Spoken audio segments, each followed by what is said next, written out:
Bien, concluimos en las clases anteriores que Dios creó a Adán y Eva en un estado de libertad significativa, lo que implica que ellos tenían la posibilidad tanto de pecar como no pecar.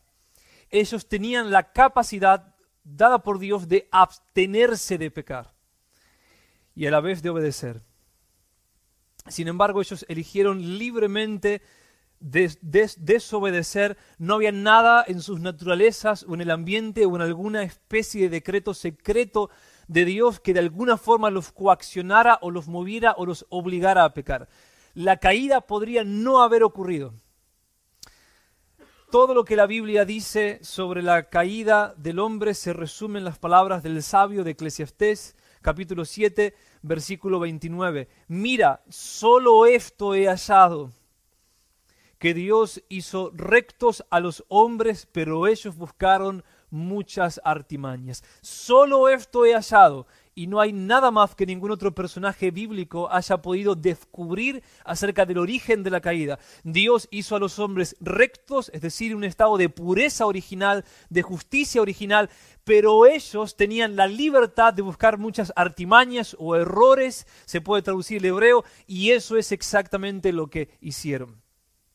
Esta es la única respuesta bíblica al porqué de la caída.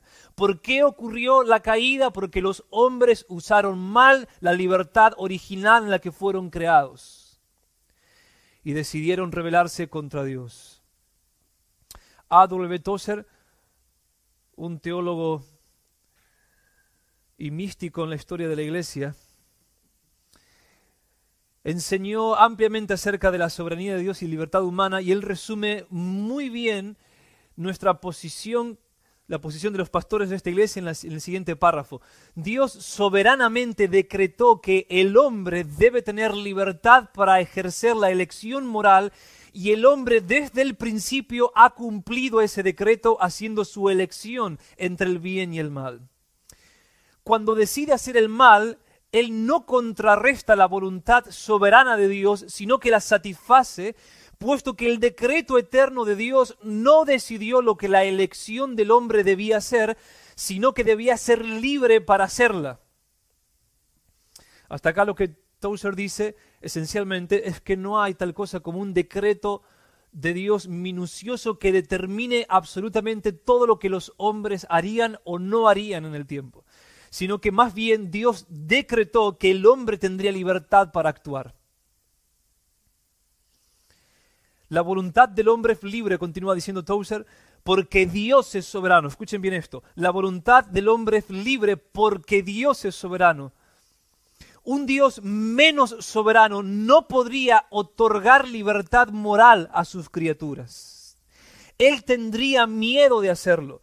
Dios se mueve tranquilamente y sin obstáculos hacia el cumplimiento de sus propósitos eternos que se propuso en Cristo Jesús antes de la fundación del mundo, puesto que es omnisciente.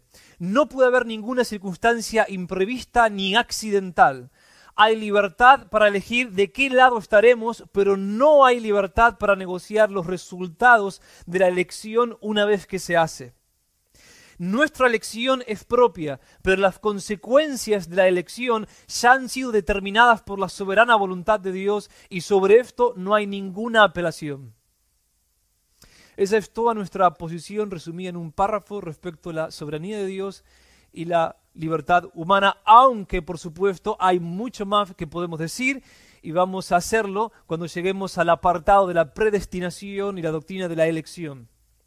Dios puede cumplir sus propósitos de manera soberana, conduciendo a los hombres libres hacia los propósitos, hacia los fines que Él estableció desde antes de la fundación del mundo. Pusey, otro escritor, dice lo siguiente acerca del respeto de Dios por la libertad que dio al hombre. Dice, hay algo impresionante en el respeto mostrado por el Creador a la libertad de elección que ha sido otorgada a la raza humana. Escuchen bien eso. Hay algo muy impresionante en el respeto mostrado por el Creador a la libertad de elección que ha sido otorgada a la raza humana. En el programa cristiano de salvación, Dios se convierte, esto es en el plan de salvación, Dios se convierte en el pretendiente o el novio. esforzándose por medios extraordinarios para ganar o conquistar el afecto de los hombres. Cristo está parado en la puerta y toca, pero respeta la libertad moral del hombre y no extiende su mano para destruir esa alta prerrogativa. Ahora, hermanos, toda la historia de la redención es una demostración dramática del gran respeto de Dios por la libertad humana. Dios no coacciona a las personas. El diablo sí lo hace. El diablo pasa por sobre nuestra libertad. Dios nos persuade, nos influencia, hace movimientos, como dice Pusey, extraordinarios en su providencia a fin de ganar nuestro corazón. Pero Él no doblega nuestras voluntades. Al final, Él estuvo dispuesto a encarnarse y llamar a los hijos de Jerusalén, pero en Mateo capítulo 23, Él dijo de la gran mayoría de ellos: cuántas veces quise reunirlos como la gallina junta sus polluelos y no quisisteis. Y según Lucas capítulo 19, Él hizo esa declaración con lágrimas que corrían de sus ojos. Así de valiosa y significativa es la libertad humana para Dios. Este es el hombre que Él quería y el hombre con el que Él se relaciona. Por lo que, contrario a lo que afirma la teología calvinista, las Escrituras afirman que Dios no es el responsable de la caída. No hay ningún texto que afirme de manera clara y directa que Dios de alguna forma es responsable de la caída, que de alguna forma Él sea el autor intelectual o causal o lo que sea de la caída de nuestros padres en Edén. Él no obligó a nuestros padres a pecar como Juan Calvino y los calvinistas de una u otra forma afirman. En Deuteronomio capítulo 32, versículo 5, Moisés dio un cántico al pueblo de Israel, un cántico que ellos debían entonar con cierta regularidad para no confundirse ni echarle la culpa a Dios por sus propios pecados. Y en el versículo 5 el cántico dice: la corrupción no es suya de Dios, de sus hijos es la mancha, generación torcida y perversa. Esa es siempre la ecuación bíblica. Se nos dice en 1 de Juan, capítulo 1, versículo 5, que Dios es luz y en Él no hay tiniebla alguna, y por lo tanto, según Santiago 1:13, no puede ser tentado por el mal y Él mismo no tienta a nadie. Él no puede ser el autor intelectual de las tentaciones y el pecado de los hombres. Él puede judicialmente entregar a los hombres a la tentación. O Él puede permitir la tentación en nuestras vidas con buenos y sabios propósitos, pero Él jamás podría tentarnos personalmente, porque de hecho Él no puede ser tentado por el mal. Él puede usar el mal para el bien. Él puede usar el mal para lograr buenos propósitos. Y la crucifixión de nuestro Señor Jesucristo es la prueba máxima de que, como dijo José en Génesis capítulo 50, nosotros podemos pensar mal, pero Dios puede tornar las cosas a bien. No obstante, su naturaleza es tal que la maldad es absolutamente incompatible con Él. Cuando Él piensa en la maldad y ve la maldad, Él reacciona con infinita y santa indignación, ira, tristeza y justicia. Sus manos no están manchadas, su mente no está manchada, su corazón no está manchado.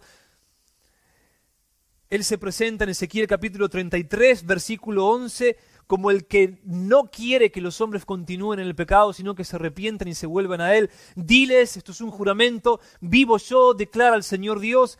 Acá está el mensaje que Él le da al profeta Ezequiel: que no me complazco en la muerte del impío, sino en que el impío se aparte de su camino y viva. Volveos de vuestros malos caminos. ¿Por qué habéis de morir, oh casa de Israel? Si lo hacen, este es el sentido natural del texto, será solamente por su libertad, por el mal uso de su libertad. Pero mi voluntad, y Él jura por su propia existencia: vivo yo, declara Jehová, o jura Jehová, significa en hebreo, que no quiero la muerte del que muere, sino que el pecador se arrepienta y se vuelva y se reconcilie conmigo y sea salvo. Entonces vamos a estudiar dentro de este pequeño apartado de nuestra serie sobre la soberanía de Dios y la libertad humana, el hombre creado, el hombre caído, el hombre redimido. En primer lugar, el hombre creado; en segundo lugar, el hombre caído; en tercer lugar, el hombre redimido. Hoy vamos a ver la creación del hombre.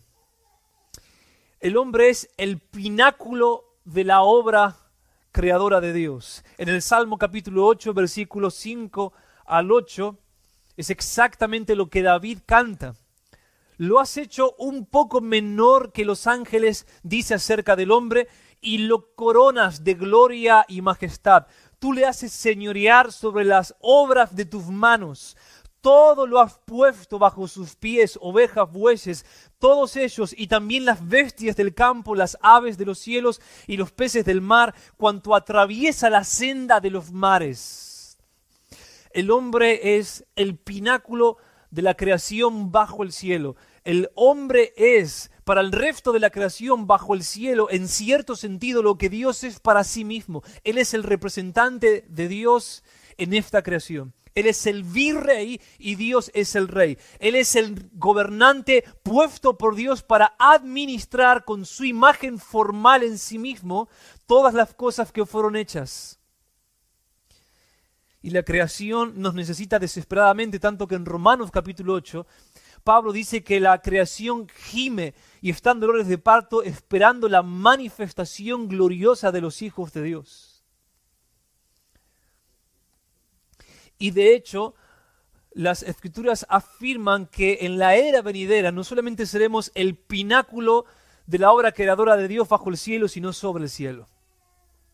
El hombre fue hecho un poco menor que los ángeles, dice el Salmo capítulo 8, pero en 1 Corintios capítulo 6, versículo 3, Pablo afirma, hemos de juzgar a los ángeles. Hemos de juzgar a los ángeles.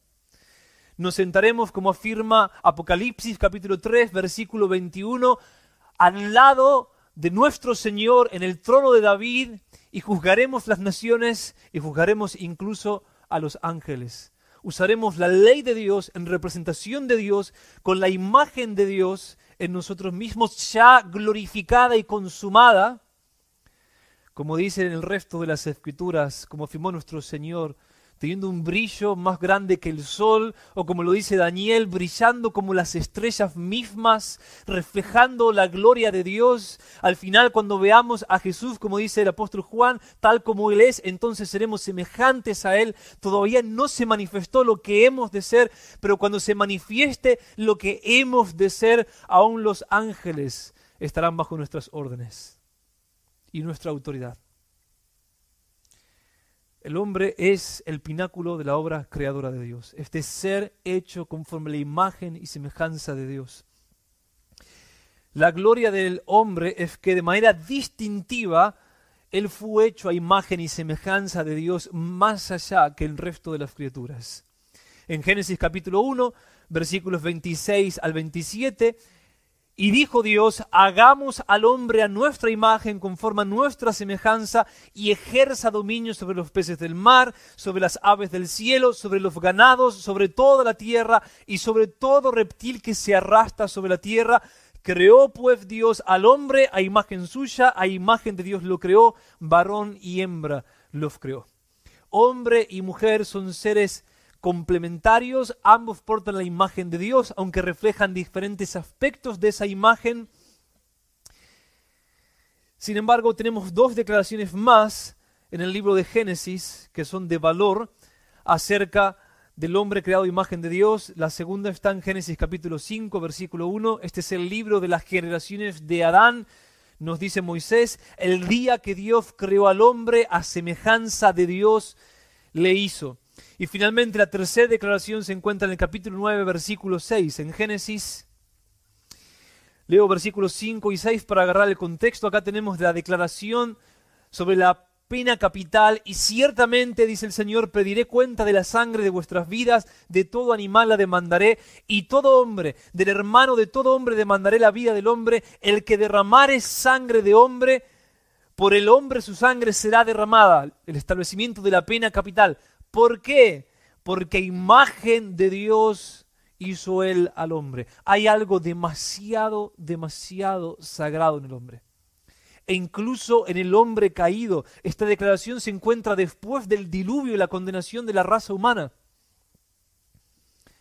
Y todavía hay en el hombre algo tan valioso que el Señor establece que aquel que se atreva a derramar la sangre del hombre, por cuanto el hombre porta la imagen de Dios, su sangre debe ser derramada. Jesús, de hecho, en Juan capítulo 10, versículo 34, citando el Salmo 82, versículo 6, dice, no está escrito, lo dice en una discusión con los fariseos, no está escrito en vuestra ley, yo dije, sois dioses, sois dioses. Y en el Salmo 82, versículo 6, la cita completa dice, vosotros sois dioses y todos sois hijos del Altísimo. Ahora, por supuesto, esta declaración no tiene nada que ver con la deificación propia de las religiones paganas que dicen que los hombres son mini dioses o parte de Dios. No, todo lo que significa esta declaración es que como hijos de Dios portamos la imagen de Dios. ¿Qué declaración, hermanos? ¿Qué declaración? Así es como nos ven los animales que Dios hizo para que nosotros los protejamos. Una vez más, nosotros somos para el resto de la creación en cierto aspecto y en cierta medida lo que Dios es para nosotros.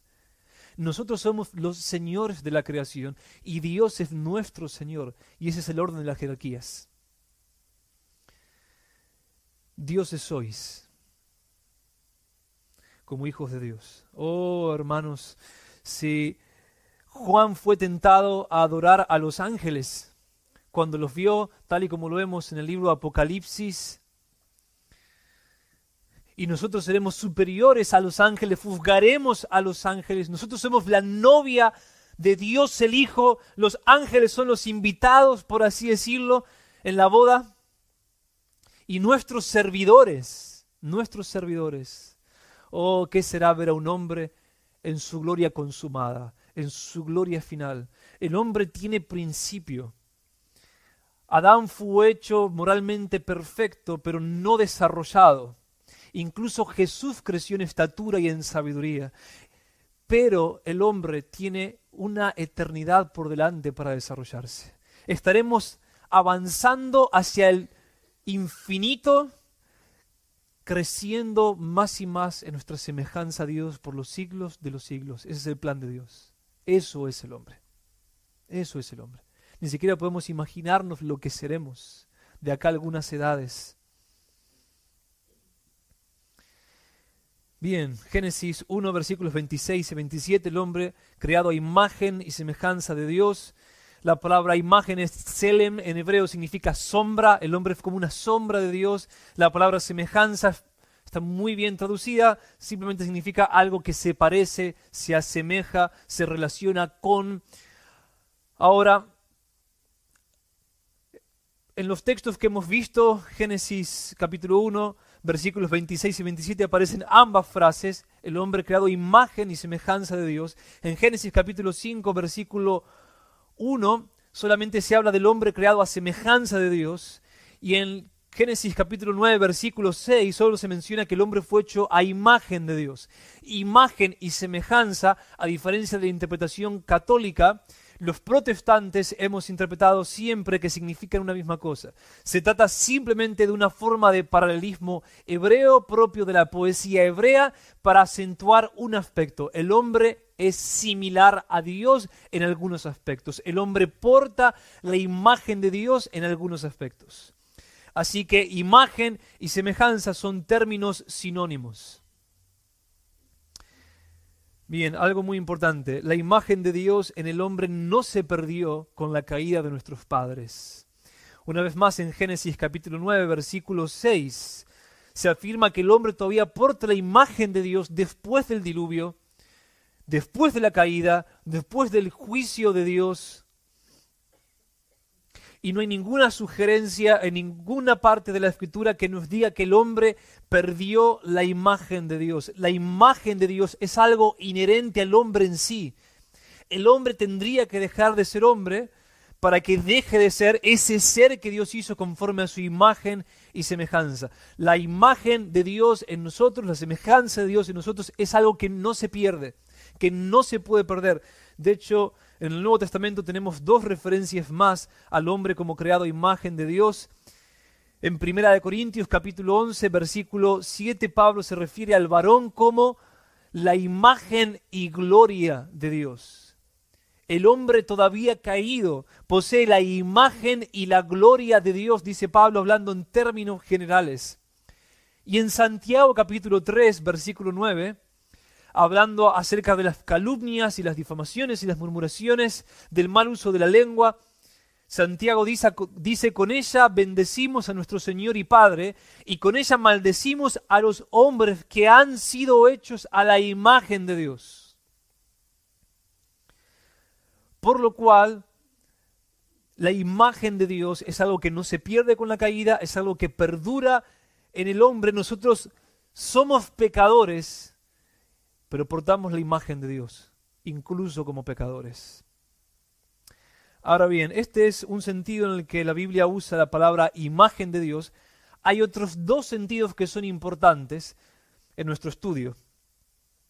La Biblia también nos dice que Cristo es la imagen de Dios, pero en un sentido muy diferente al que hemos visto hasta ahora. Se nos dice que Él es la imagen perfecta de Dios en Colosenses capítulo 1, versículo 15. Él es la imagen del Dios invisible. La imagen del Dios invisible. Y esto significa, como lo dijo un viejo teólogo, que Cristo es el rostro humano de Dios. Él es la imagen absoluta, final, la representación exacta de quién es el Dios invisible. Eso es lo que significa. Y el tercer aspecto lo encontramos en 2 Corintios capítulo 3 versículo 18, y el concepto que emana de este texto es que progresivamente los creyentes vamos siendo conformados a la imagen moral de Dios. Es decir, que nuestro carácter va volviéndose cada vez más semejante al de Dios conforme crecemos en nuestra relación con Él. Nosotros todos, dice el texto, con el rostro descubierto, contemplando como en un espejo la gloria del Señor, estamos siendo transformados en la misma imagen de gloria en gloria como por el Señor el Espíritu. Esto supone que el hombre posee la imagen de Dios, pero que esa imagen no se encuentra en su estado perfecto, que hay una diferencia que se encuentra dañada y que por lo tanto debe ser restaurada.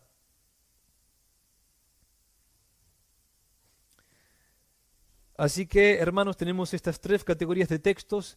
El hombre fue creado originalmente imagen y semejanza de Dios. Esa imagen no se perdió con la caída. Tenemos a Cristo como la representación perfecta de la imagen de Dios. Y la tercera categoría, el hombre caído, ahora debe ajustar los defectos de esa imagen al patrón que es nuestro Señor Jesús. Debemos ajustarnos al molde, como dice Pablo en Romanos capítulo 8, versículos 28 y 29, debemos conformarnos a la imagen del Hijo, quien es la imagen moral perfecta de Dios.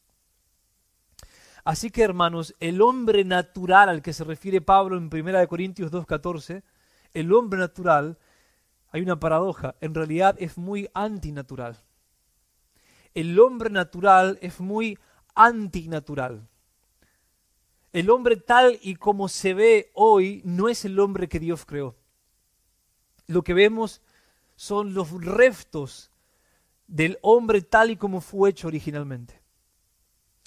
En Colosenses 1:13 se nos dice que todos los hombres que por el arrepentimiento y la fe no han pasado todavía al reino del Hijo se encuentran en la potestad o poder de las tinieblas. Juan nos dice en 1 de Juan capítulo 5, versículo 19, que todo el mundo está bajo el maligno. Colosenses 1:21 afirma que todos los creyentes eran enemigos en vuestra mente, haciendo malas obras en relación con Dios. Pero las cosas no debían ser así. Hermanos, esto es una clase, pero como pastor tengo la preocupación de que ustedes sean conscientes de lo que estoy enseñando. Nosotros podemos dividir la imagen de Dios en dos categorías. La imagen íntegra de Dios y la imagen desintegrada de Dios. La imagen íntegra la encontramos en Génesis capítulo 1, versículos 26 al 27, y a partir de Génesis capítulo 3, en la caída, tenemos la imagen desintegrada de Dios o corrompida de Dios. Lo que nosotros vemos, ¿sí, María? De Dios en el hombre. En Génesis capítulo 1 y 2, Adán y Eva tenían la imagen íntegra de Dios en ellos, en el sentido de que no había nada en ellos que no reflejara a Dios, sino todo lo contrario. Todo lo contrario. Satanás era una criatura más, ellos eran libres y obedecían a Dios, estaban en completa armonía con toda la creación bajo y sobre el cielo. Eran felices, tenían perfecta comunión con Dios, no eran enemigos de Dios en su mente, eran amigos de Dios. Ellos conocían a Dios, entendían a Dios y su corazón, por así decirlo, el del hombre en Génesis 1 y 2, latía al mismo ritmo que el corazón de Dios. Había una perfecta armonía y todo lo que se veía en el hombre nos llevaba a esta conclusión: el hombre ha sido hecho de entre todas las criaturas que el Señor hizo, conforme a la imagen y semejanza de Dios como nadie más, como ni siquiera los ángeles. Pero a partir de Génesis capítulo 3, nosotros tenemos a Satanás ejerciendo dominio sobre el hombre, tenemos al hombre desconociendo a Dios, tenemos al hombre siendo separado de Dios, tenemos al hombre en conflicto consigo mismo, conflicto con sus hermanos, conflicto con sus parientes, en conflicto con la creación, en conflicto con los animales que debía cuidar. Esa es la imagen caída de Dios en el hombre. La imagen destrozada, corrompida de Dios en el hombre. Lo que nosotros vemos hoy en el hombre son restos. Una vez que llegamos a Cristo, esa imagen es reconstruida y comienza un proceso de reconstrucción, de que lo veré más adelante. ¿Qué significa que el hombre fue hecho a imagen de Dios? Lutero y Calvino estuvieron de acuerdo con la teología católica en este aspecto y dijeron que significa que el hombre fue hecho en un estado de justicia original, es decir, un estado de inocencia, que cuando nuestros padres fueron hechos en Edén eran inocentes, no había ninguna inclinación hacia el pecado, que ellos tuvieran por naturaleza en un principio. No tenían parte de maldad en ellos. No tenían un porcentaje de bondad y un porcentaje de maldad. No, eran 100% inocentes y ajenos a la maldad. Eso es lo que significa. Ahora, si esto es lo que la imagen de Dios significa, por supuesto, la implicación es que una vez que nuestros padres caen y pierden ese estado de inocencia y justicia original, pierden la imagen de Dios. Y por lo tanto, el hombre caído ya no porta la imagen de Dios. Esa sería la implicación. Ahora bien, eso fue exactamente lo que Calvino y Lutero enseñaron. Sin embargo, ellos hicieron esta distinción. Dijeron que aunque la imagen de Dios fue perdida en el hombre, de alguna forma ellos tuvieron estas dos categorías, la imagen general y la imagen especial. La imagen general y la imagen especial. Y dijeron que la imagen especial se perdió. El hombre ya no refleja plenamente a Dios, pero que todavía quedó alguna especie de imagen general de Dios en el hombre y podemos ver vestigios de lo que alguna vez fue. Restos de sabiduría, restos de un sentido de justicia, restos de bondad, pero ya no la imagen de Dios. Ahora, obviamente, a lo largo de la historia, otros teólogos interpretaron el significado de imagen y semejanza de Dios en Génesis 1, 26, 27, etc., de una manera distinta. Algunos dijeron que la imagen de Dios es una referencia al señorío de Dios sobre el resto del hombre, sobre el resto de la creación, esta autoridad que el hombre recibió para administrar, proteger y desarrollar la creación.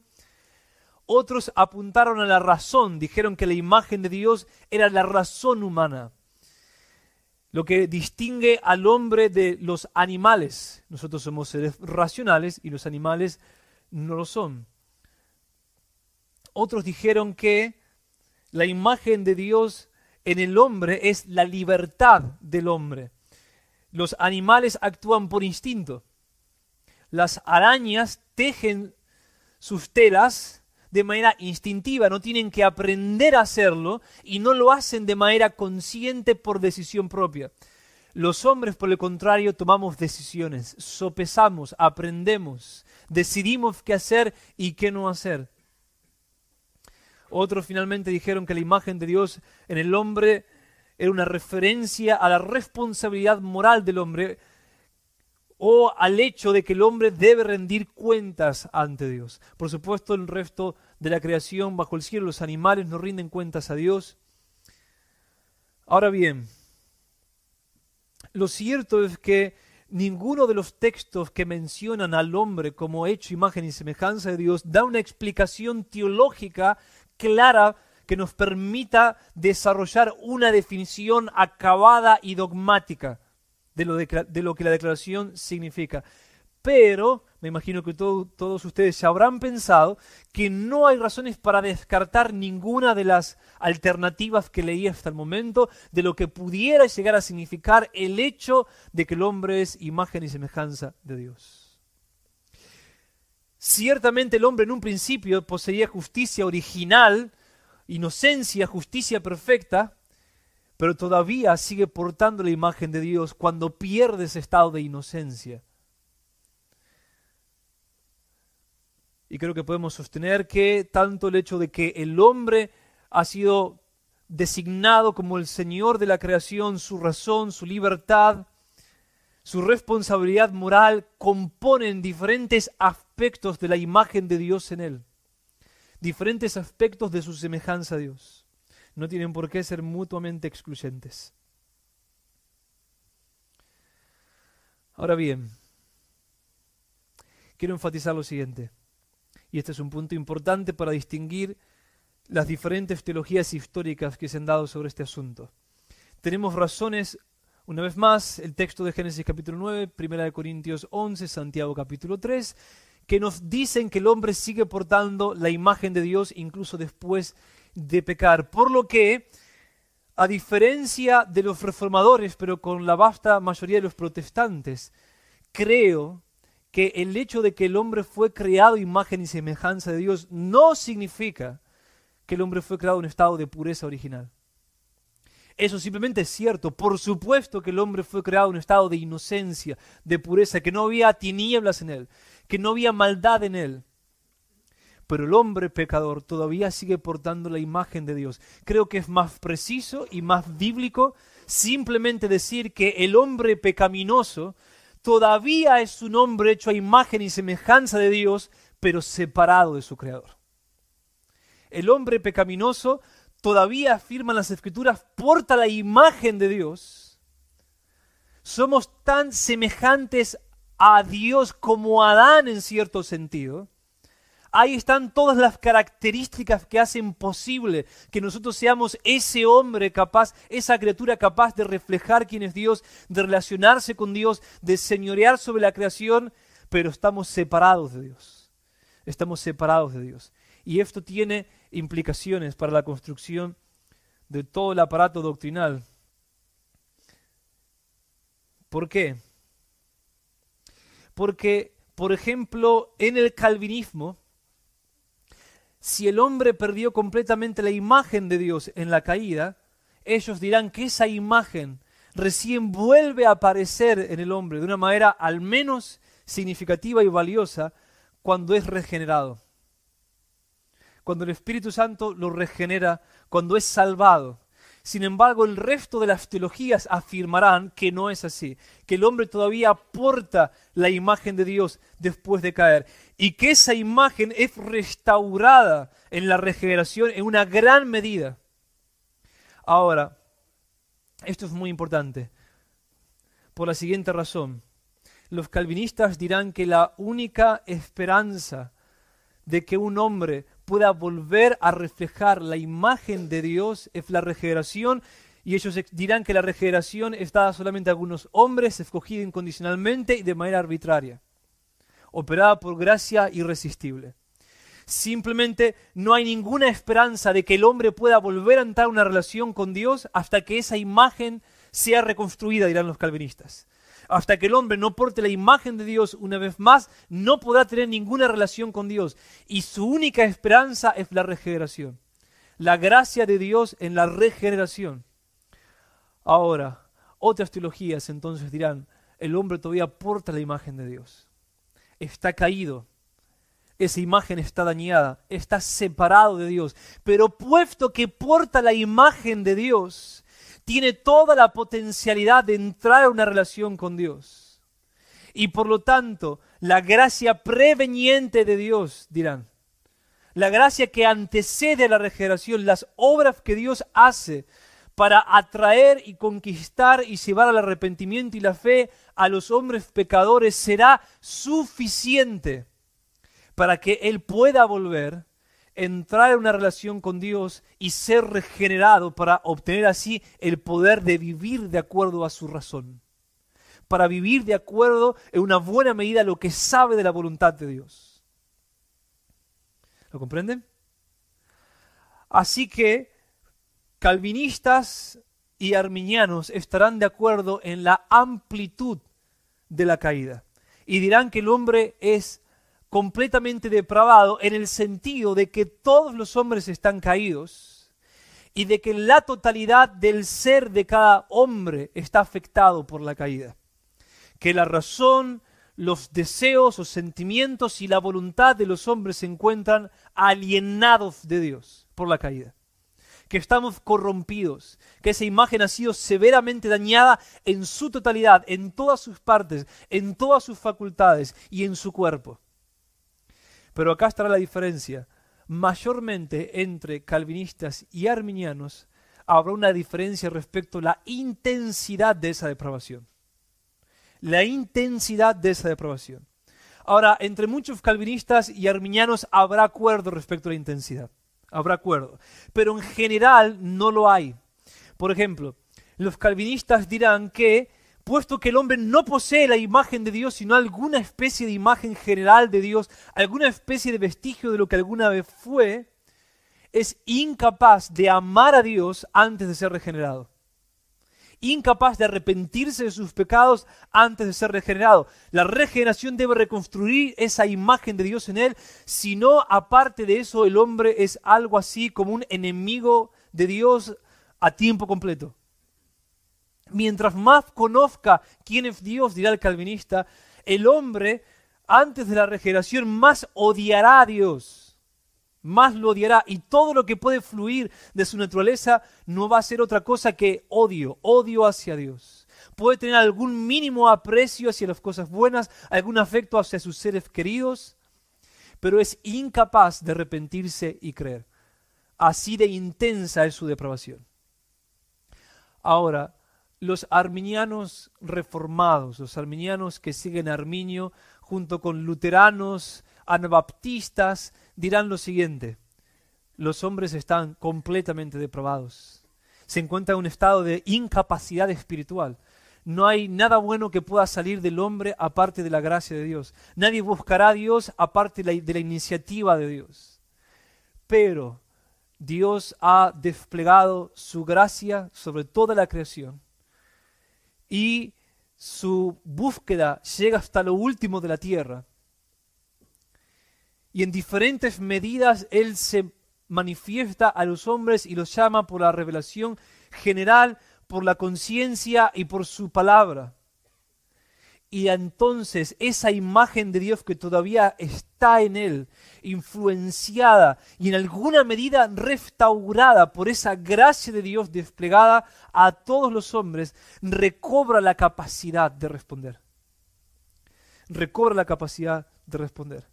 Y entonces acá tenemos dos escuelas dentro de los no calvinistas: arminianos, anabaptistas y luteranos.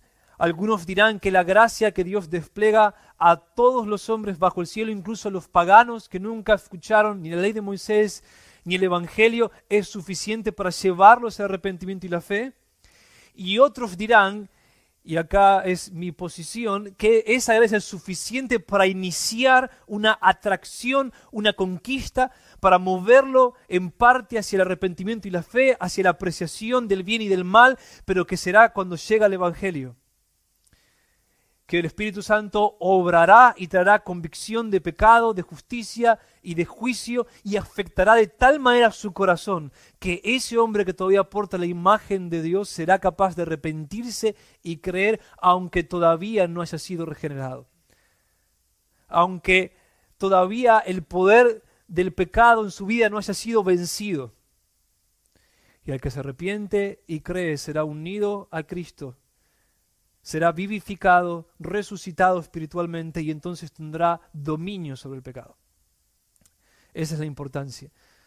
Una vez más, calvinistas y arminianos, anabaptistas y luteranos estarán de acuerdo en la amplitud y en la totalidad de la depravación del hombre. Y en que la gracia de Dios es absolutamente necesaria, que el hombre no puede ni por sí, ni para sí, ni de por sí, ni iniciar, ni perfeccionar su salvación, ni nada por el estilo, pero no estarán de acuerdo en la intensidad de la caída. Ahora esto en términos muy prácticos significaría que en una teología arminiana, luterana o anabaptista existe tal cosa como un camino de salvación.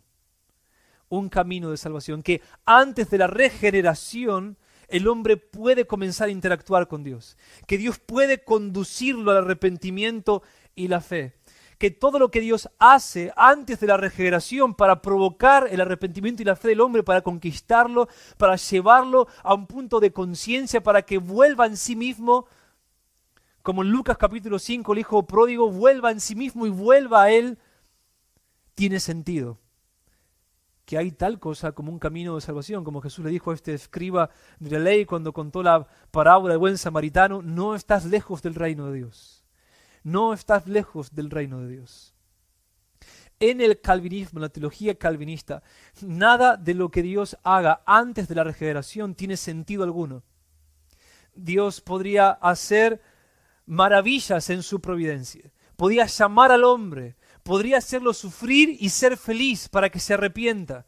Como dice Romanos capítulo 2, podría mostrarles bondad y longanimidad, paciencia para guiarlo al arrepentimiento, pero nunca lo hará, a menos que sea arbitrariamente regenerado por un chasquido de los dedos de Dios.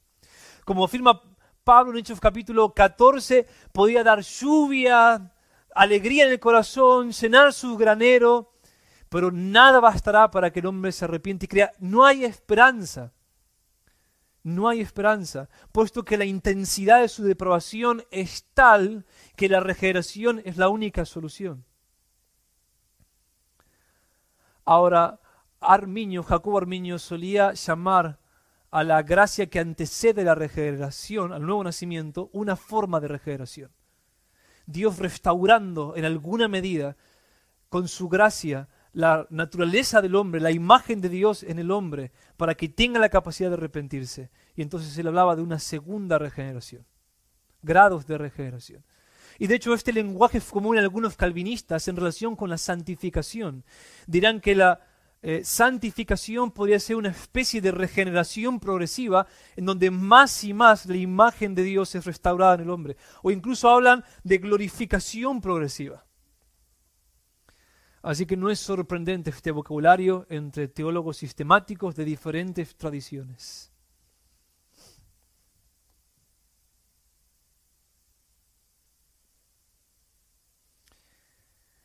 Bien, preguntas hasta acá. ¿Tengo más? Preguntas hasta acá. Voy a ampliar mucho más en la próxima clase todo lo relacionado acerca de la intensidad de la depravación del hombre y la amplitud de la depravación del hombre, y vamos a ver muchas citas de diferentes teólogos, de diferentes tradiciones, para comprender sus puntos, y vamos a probarlo todo bíblicamente. Probablemente veamos más de 100 textos en mi próxima exposición. Así que esto es una introducción, simplemente eso, una introducción. ¿Pero preguntas hasta acá?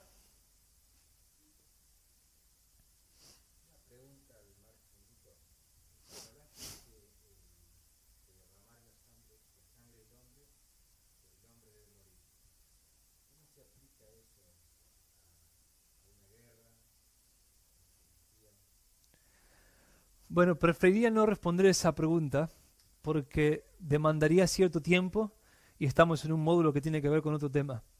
Pero hay entre los protestantes diferentes posiciones. Los únicos pacifistas son los anabaptistas. Ellos interpretarían el Sermón del Monte de manera literal y dirían que aunque en el Antiguo Testamento se estableció la pena capital, ahora cuando tu enemigo tiene hambre, dale de comer, ¿no? Si te golpea una mejilla, dale la otra.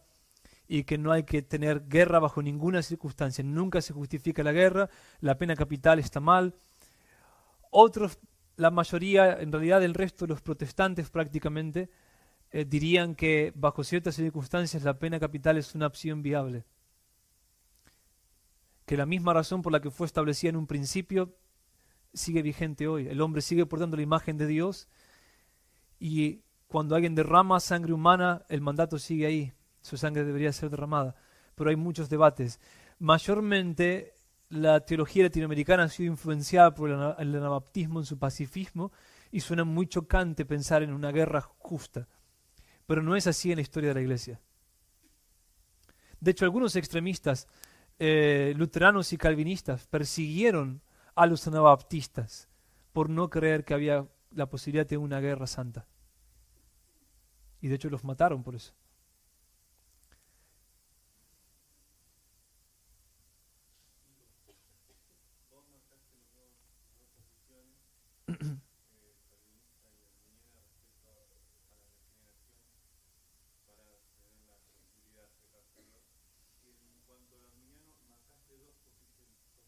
Sí,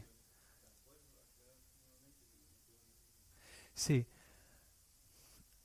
Todos los arminianos clásicos están de acuerdo en que el hombre se encuentra en un estado de impotencia espiritual, que es esclavo de su propio pecado y tiene que ser liberado por medio de la gracia de Dios. De vuelta, los calvinistas dirán que eso solo puede suceder en la regeneración. Los arminianos dicen que eso puede suceder antes, con la que se llama gracia preveniente, que simplemente significa la gracia que antecede a la salvación del hombre, que hace posible su salvación. Ahora, hay diferentes versiones de la gracia preveniente. Algunos dirán que esa gracia es dada en una medida suficiente a los hombres que nunca escucharon ni la ley de Moisés ni el Evangelio, y que por lo tanto pueden arrepentirse y creer y ser salvos. Y ellos dirían que en el Antiguo Testamento muchas personas se salvaron sin tener una relación con Israel. De hecho, Abraham se salvó mucho antes de que la ley de Moisés existiera. Dios se apareció a Abraham y él creyó que él era el Dios verdadero y salió a seguirlo y fue justificado por esa fe. Y ellos dirán que ese podría ser el caso de algunas personas. Otra escuela dirá, y yo me posiciono ahí, que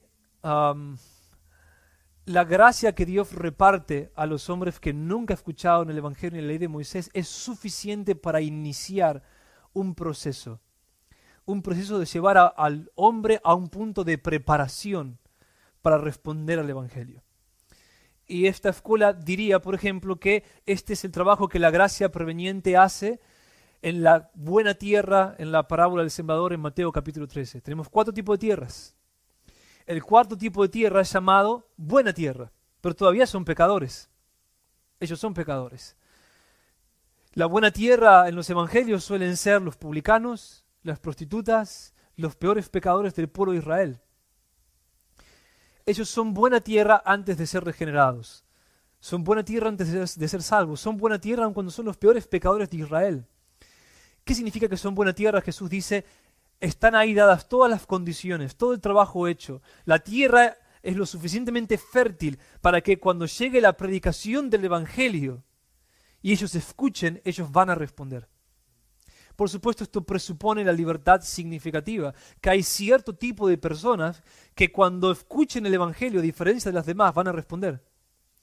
Entonces yo diría que la gracia de Dios desplegada en la providencia, en cómo Él orquesta los sucesos de las naciones y de la vida personal de cada hombre. La revelación general de Dios en la creación, su manifestación a través de lo invisible, de lo invisible por medio de lo visible. La voz de Dios en la conciencia. Todo eso es suficiente para convertir al hombre en buena tierra.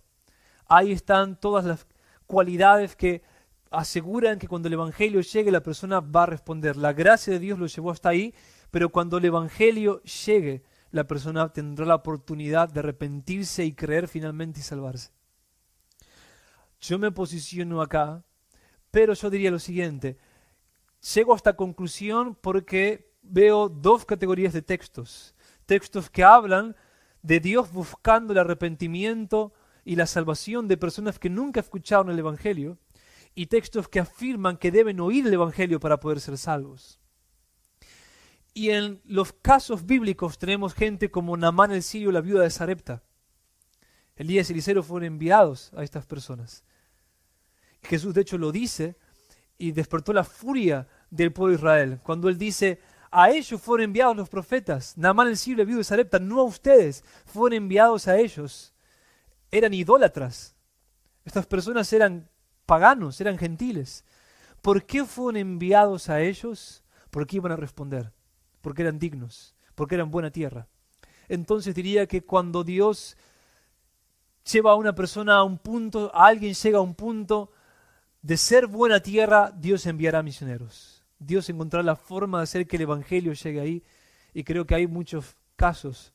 Pero yo diría que Dios obra fuera también de sus medios normales. Esta es la regla. Dios podría operar fuera de la regla. Él podría aparecerse a alguien como se apareció a Abraham y revelarse a él y salvarlo. La pregunta es, ¿y por qué no podría hacerlo?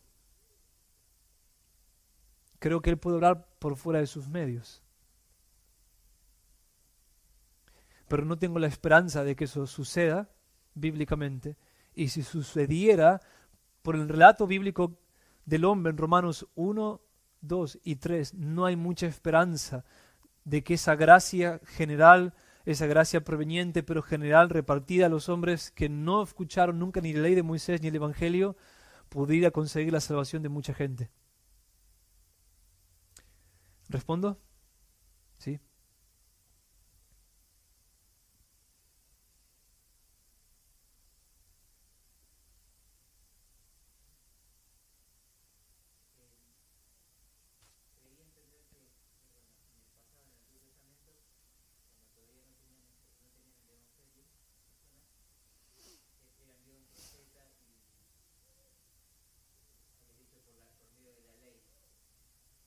La ley de Moisés.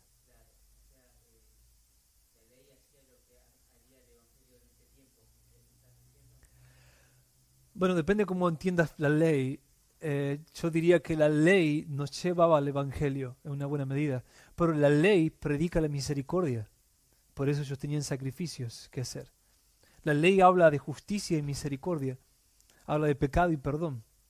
Prefigura el Evangelio en sus tipos y en la tensión que crea con su mensaje. Pero Abraham se salvó sin ni siquiera escuchar la ley. ¿Qué le dijo Dios a Abraham? Sal de tu tierra, de tu parentela, Ur de los Caldeos, y seguime, y voy a darte una descendencia como las estrellas. Y creyó Abraham a Dios, Génesis capítulo 15, y le fue contado por justicia. ¿Qué creyó? Lo que le dijo, yo soy el Dios, y te vengo a llamar y voy a darte una descendencia. Y él simplemente confió en Dios. El hombre se salva por fe en la revelación que tiene, dependiendo de la etapa de la redención en la que se encuentre.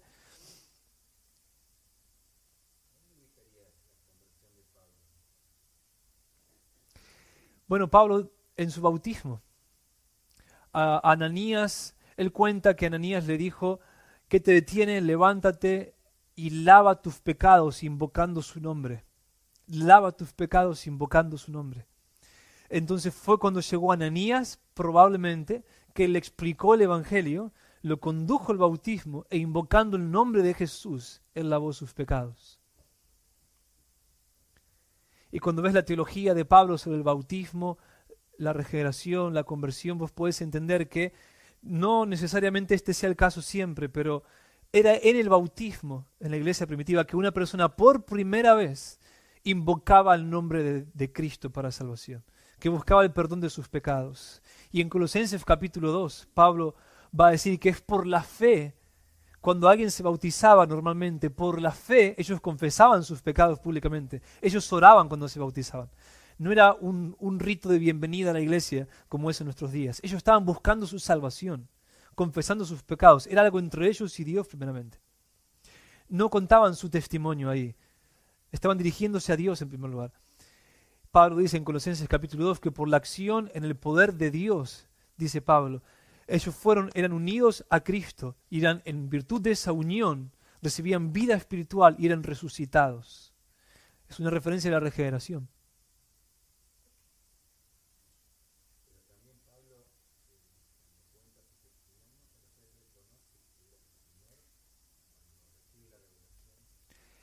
Bueno, él le dice que es Jesús, pero sus pecados fueron lavados en su bautismo. Él lo cuenta así: que te detienes, levántate y lava tus pecados invocando su nombre. Sus pecados no fueron lavados hasta que él no invocó el nombre de Cristo para salvación.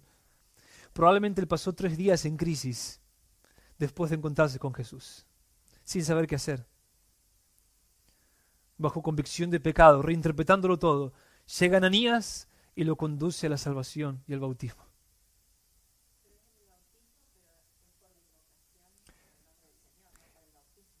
El movimiento de una persona en el agua no salva tanto como el movimiento de la lengua al invocar el nombre de Jesús no salva.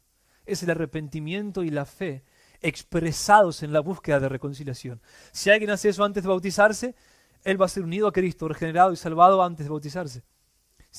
En la iglesia primitiva mayormente lo hacían en el bautismo. Acá está Pedro predicando. El Espíritu Santo trae convicción de pecado. Hechos capítulo 2. Varones hermanos, ¿qué haremos? Arrepiéntanse, bautícense para perdón de los pecados. El bautismo era parte integral del llamado del Evangelio. Vengan y reconcíliense con Dios. Invoquen el nombre de Jesús para lavar sus pecados en el bautismo. Así es como funcionaba mayormente. Rara vez alguien lo hace en el día de hoy. Entonces se daba el caso de que la gente se convertía en el bautismo. Hoy, como no se usa el bautismo como parte integral del llamado del Evangelio, las personas se convierten antes y se bautizan como una especie de confirmación. ¿Fer?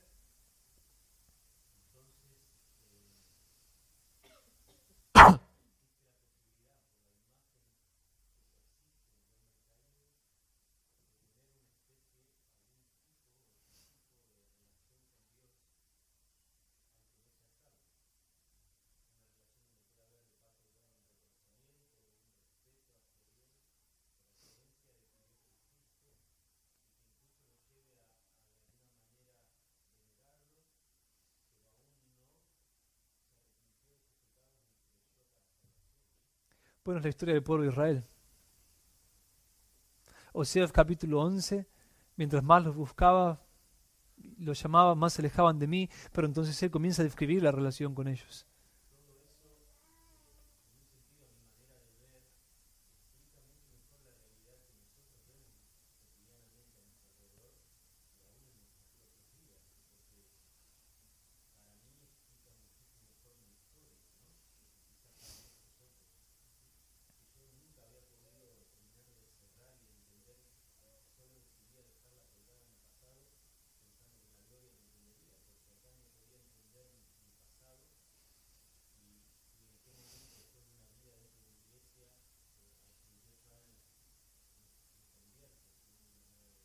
Ujú.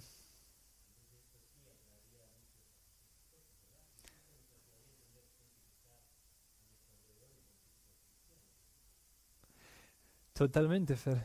Incluso en el Antiguo Testamento, vamos a ver varios de estos textos la semana que viene, pero hombres inconversos han buscado a Dios y Dios respondió sus oraciones. En el pueblo de Israel a veces los juicios de Dios vienen y ¿no? Tantos salmos, ellos se arrepienten simplemente por temor a más castigo y Dios retira sus juicios. Hay una relación entre ellos. ¿Puede un pecador no regenerado amar a Cristo? La respuesta del arminianismo. El luteranismo ha tenido varias posiciones a lo largo de la historia, pero su posición mayoritaria diría que sí. Incluso Lutero, a pesar de ser determinista, creía que la regeneración era algo posterior al arrepentimiento y la fe. Y él defendió que la fe y el arrepentimiento nos unen a Cristo y después viene la regeneración. Los anabaptistas creen lo mismo, aunque hay diferentes escuelas, pero hablando en términos mayoritarios. El hombre no regenerado puede amar a Cristo. Lo que no puede es vencer el dominio del pecado en su vida. Vamos a verlo más adelante. Tenemos Romanos capítulo 7, un hombre esclavo del pecado. Estoy vendido al pecado, dice el hombre de Romanos capítulo 7. Vendido al pecado, ese es el lenguaje de un esclavo. No hago el bien que quiero, sino el mal que aborrezco, eso hago. Un esclavo absoluto. Quiere hacer el bien, no puede. El mal que no quiere hacer, eso hace.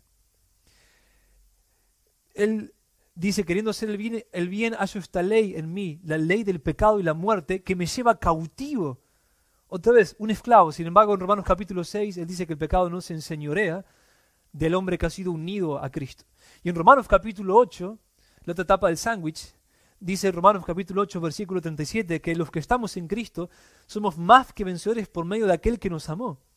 El hombre de Romanos 7 no está ahí, se encuentra en un estado de incapacidad absoluta, pero hay algo que él es muy importante notar, que él quiere hacer la voluntad de Dios. Dice que en el hombre interior, su conciencia, me deleito en la ley de Dios, pero queriendo hacer el bien, hallo esta ley en mis miembros, que él llama la ley del pecado y de la muerte. Y una ley es algo absoluto, es como la ley de la gravedad. Tirás una roca hacia arriba, va a caer. Cada vez que quiero hacer el bien, hallo esta ley, que me lleva cautivo al pecado y la muerte. Y vean lo que él dice. Él no dice, no hago el mal, no hago el bien que no quiero hacer, hago el mal que quiero hacer. Él dice, no hago el bien que quiero hacer, hago el mal que no quiero hacer. Y en medio de su miseria, él dice, ¿quién me librará de este cuerpo de muerte? ¿Quién me librará de este cuerpo de muerte? Y entonces dice, gracias doy a Dios por Jesucristo. Capítulo 8 comienza así, la continuación, es un mismo bloque literario. La ley, vean el lenguaje, la ley del Espíritu, es una referencia a la regeneración. La ley del Espíritu de vida en Cristo me ha librado de la ley del pecado y de la muerte. Vino una ley, que es la ley del Espíritu de vida en Cristo, la ley de la vida, vida nueva, vida espiritual, nuevo nacimiento, regeneración. La ley del Espíritu de vida en Cristo me libró de la ley del pecado y de la muerte. Una ley superior me libró de una ley menor. El Espíritu me libró de la esclavitud. Y entonces Pablo comienza a hablar, ahora los que estamos en Cristo andamos según el Espíritu y no según la carne. Y él dice que son los que están en Cristo y andan según el Espíritu y no según la carne, para quienes no hay condenación. Pero antes el hombre de Romanos 7 anda según la carne, no según el Espíritu. Dice, la ley es espiritual, mas yo soy carnal, vendido al pecado. ¿Cómo voy a obedecer a Dios? Pero en Romanos capítulo 8 obedece a Dios. El hombre de Romanos 7 es una perfecta representación teológica de un hombre bajo la influencia de la gracia de Dios que todavía no fue regenerado. Él puede llegar al punto de decir, Señor, no puedo hacer el bien que quiero hacer, el mal que aborrezco, habla de odio por el pecado, eso hago, me deleito en tu ley, pero cuando miro dentro mío hallo esta ley, soy un esclavo del pecado, ¿cómo puedo ser salvo? ¿Quién va a librarme de esta situación? Soy un esclavo de mí mismo. La ley del Espíritu de vida en Cristo. El nuevo nacimiento. Pero él llegó a ese punto de ¿quién me librará? Y buscó a Cristo. Históricamente se han reconocido estos tres elementos para definir lo que es el pecado. Tres elementos para definir qué es el pecado. Orgullo, concupiscencia e incredulidad. Orgullo, concupiscencia e incredulidad. Orgullo, en Ezequiel capítulo 28, versículos 6 y 17, Dios se dirige tanto al rey de Tiro como a Satanás a la vez. Ellos compartían la misma naturaleza de pecado. Y refiriéndose a Satanás en primer lugar, le dice, has igualado tu corazón al corazón de Dios.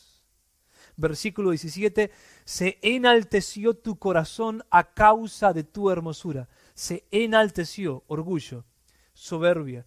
Pusiste tu corazón como corazón de Dios por tu soberbia. Te igualaste a mí a causa de tu soberbia. Te sobreestimaste, te sobrevaloraste.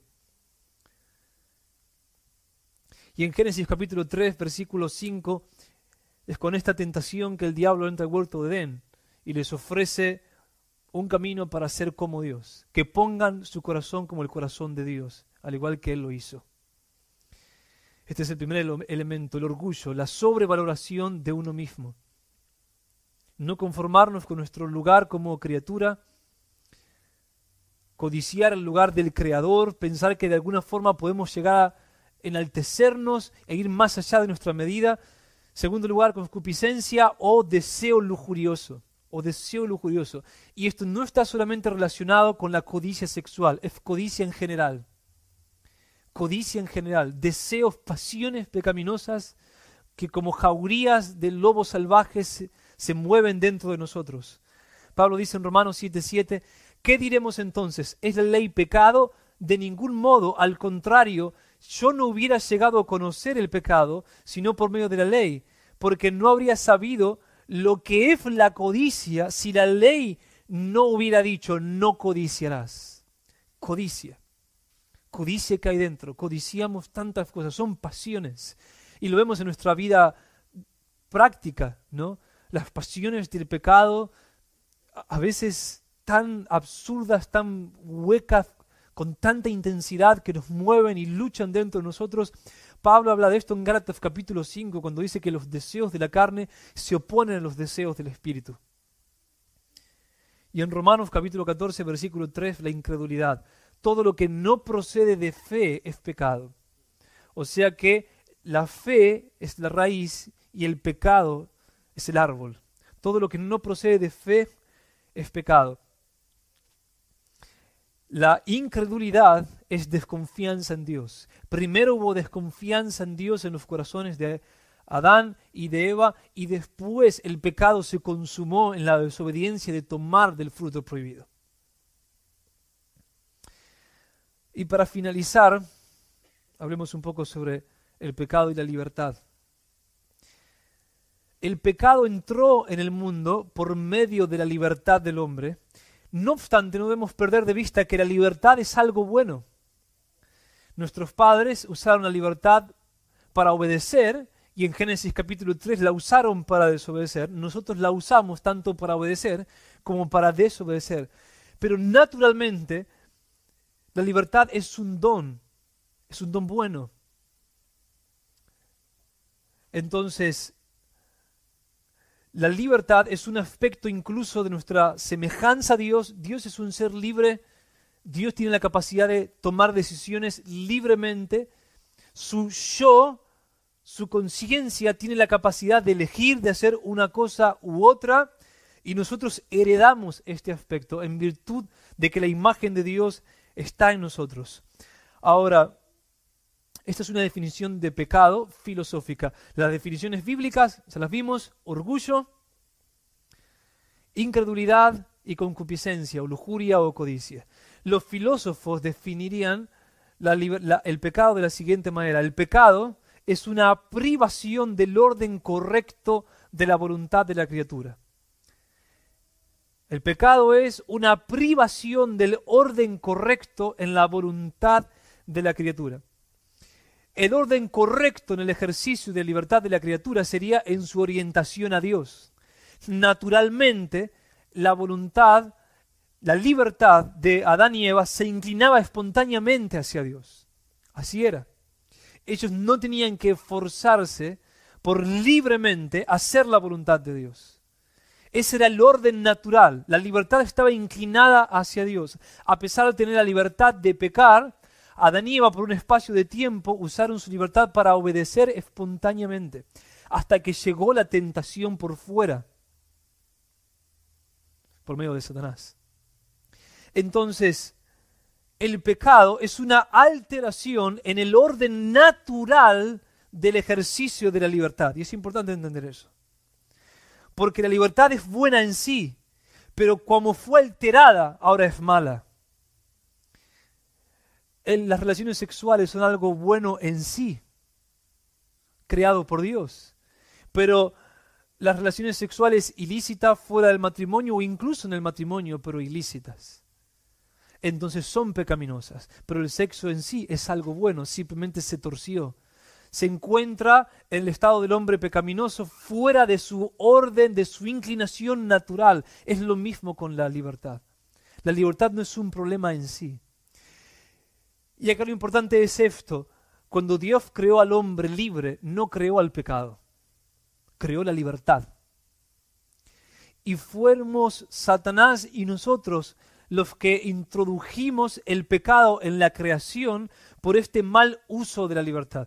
Ahora, algunos filósofos dirán lo siguiente, y esto es importante, que el pecado no es una realidad positiva, sino una realidad negativa. No es una realidad positiva, algo que Dios hizo, sino una realidad negativa, algo que sucede cuando algo que Dios hizo es torcido. Una ilustración de esto sería, por ejemplo, la oscuridad. La oscuridad, científicamente hablando, según Einstein, no existe. Es simplemente la ausencia de la luz. La ausencia de la luz. Es lo mismo con el frío. Yo soy técnico en refrigeración, aunque jamás lo ejercí ni me acuerdo cómo poner uno de esos aparatos. Todos dicen, el aire acondicionado enfría. No, no enfría. Refrigera. Saca el calor y entonces aparece el frío. Pero el frío no existe. No es una realidad positiva, es una realidad negativa. Entonces, cuando retiramos el calor, tenemos el frío, que es la ausencia del calor. Pero no es la creación en su estado natural. Tiene que haber una alteración para que eso suceda.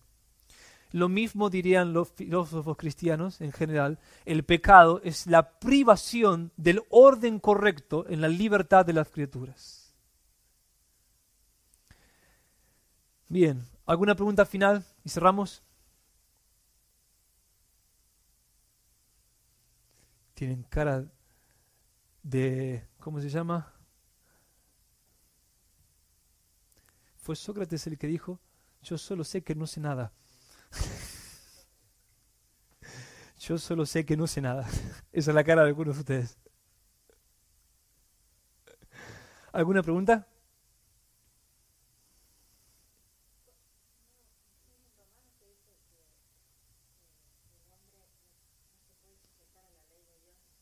Sí, sí. No puede a menos que la gracia de Dios lo regenere. Esa declaración se hace en Romanos capítulo 8, después de las declaraciones de Romanos capítulo 7 acerca de la incapacidad del hombre para librarse a sí mismo de la ley del pecado y de la muerte. La ley del Espíritu de vida en Cristo debe librarte. Si no, vas a querer hacer el bien y no lo vas a poder hacer. El mal que no quieres hacer, lo vas a terminar haciendo. Aunque esto es importante en la teología de Agustín, que vamos a ver la próxima semana. Agustín decía que el problema del hombre no se halla principalmente en su razón, sino en sus pasiones. Calvino fue más lejos y puso el intelecto, las pasiones y la voluntad al mismo nivel de intensidad de corrupción. Calvino llegó más lejos la doctrina de Agustín, pero Agustín es el autor de la primera teología organizada, sistemática del pecado original. Y él decía que el hombre podía entender la voluntad de Dios, y es lo que vemos en Romanos capítulo 7, que podía incluso deleitarse en la misma ley de Dios que lo condena, podía apreciarla, pero que había pasiones en él que le impedían obedecerla. El hombre de Romanos 7 dice, básicamente, el querer está en mí, mas no el hacer. El querer está en mí, mas no el hacer. Él dice eso. Quiero hacer el bien, no quiero hacer el mal, pero no puedo hacer el bien y hago el mal. Tengo el querer, pero no el hacer. En Filipenses 2:12 tenemos en el cristiano tanto el querer como el hacer. Las dos cosas. No solamente quiero, en mi mente lo entiendo, lo acepto, lo deseo, sino que puedo vencer esas pasiones dentro mío que se oponen. Y nosotros vemos el paso de Romanos 7 a Filipenses 2:12 de solamente el querer y no el hacer, al querer y el hacer en Romanos capítulo 8. La ley del Espíritu de vida en Cristo me libró de la ley del pecado y la muerte. Ahora no solamente tengo el querer, ahora también tengo el hacer.